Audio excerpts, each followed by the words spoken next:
பிள்ளைகளே, இன்னைக்கு ஒரு நல்ல கதையை கேட்போமா?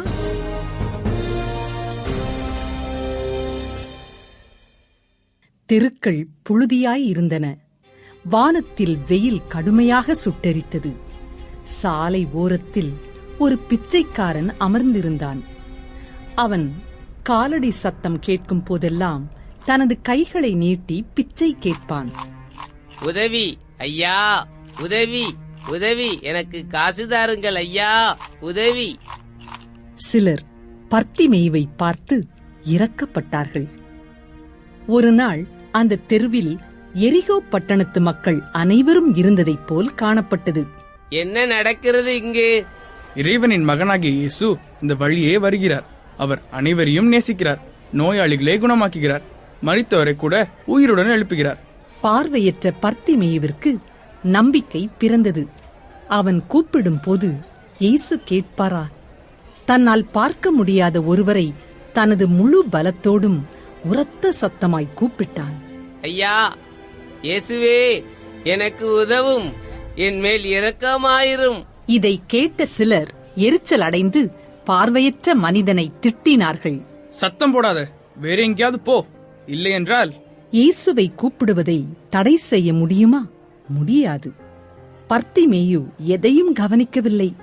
அவன் இன்னும் அதிக சத்தமாய் கூப்பிட்டான். ஆண்டவராகிய இயேசுவே, தயவு செய்து எனக்கு உதவும். இயேசு ஒவ்வொருவரின் சத்தத்தையும் கேட்கிறார். அவர் உனது விண்ணப்பத்தையும் கேட்கிறார். வேதாகமம் கூறுகிறது, இயேசு நின்று கட்டளையிட்டார்.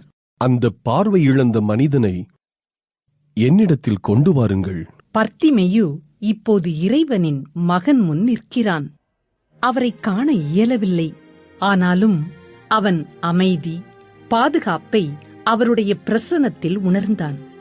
அவன் இயேசுவின் சிநேகமுள்ள சத்தத்தை கேட்டான். பர்திமேயுவே, நான் உனக்கு என்ன செய்ய வேண்டும் என்று நீ விரும்புகிறாய்? பர்த்திமேயு நீண்ட நேரம் எதையும் யோசிக்கவில்லை. அவனுடைய மிக பெரிய தேவை அவனது விண்ணப்பமாக மாறியது. ஆண்டவரே, நான் மறுபடியும் பார்க்க விரும்புகிறேன். உடனே பர்த்திமேயு பார்வையடைந்தான். தனது விண்ணப்பத்தை கேட்டு பதில் அளித்தவரை அவனது கண்கள் கண்டன. அவன் இயேசுவுக்கு நன்றி செலுத்தினான். அதிக சந்தோஷத்துடன் இருந்தான். இயேசுவை முழு இருதயத்தோடும் பின்பற்றினான். வேதாகமத்தில் இறைவன் உன்னிடம் கூறுகிறார், ஆபத்து காலத்தில் என்னை நோக்கி கூப்பிடு, நான் உன்னை விடுவிப்பேன், நீ என்னை கனப்படுத்துவாய்.